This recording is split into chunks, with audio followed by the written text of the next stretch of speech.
Follow these steps to fix Tinder not working on iPhone. Let's get started. First, restart your iPhone. A simple restart can often fix minor glitches. For that, launch your settings, navigate to the option General, scroll all the way down, click on the option of Shutdown. You'll get the slider. Slide that icon to the right to turn off your phone. Once you turn off your phone, wait for a few minutes, then press and hold on your power button. With that, your device will start. Next, what you have to do is update the Tinder app.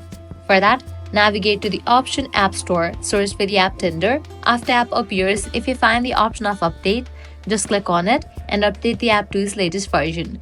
Next, force close and reopen Tinder. Force closing the app can resolve issues related to crashes or unresponsiveness. Swipe up on the Tinder's app review to close it. Reopen Tinder from the home screen. Next, check your internet connection. A stable internet connection is essential for Tinder to function properly. For that, launch your Settings app, navigate to the option Wi-Fi, click on the Wi-Fi network you are connected to. For this network, give a fresh restart to your router, then rejoin it.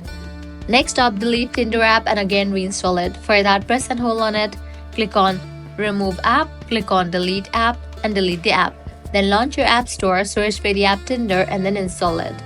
Next up, what you have to do is update your iOS version. For that, launch your settings, navigate to the option General, click on Software Update. Keeping your iPhone's operating system updated ensures compatibility with apps. So if you find any existing updates over here, just click on it and update the app to its latest version. Just update your iOS to its latest version. By following these steps, you should be able to resolve most issues with Tinder app on your iPhone. So that's a wrap for this video. If this guide was helpful, don't forget to like, share and subscribe to our channel.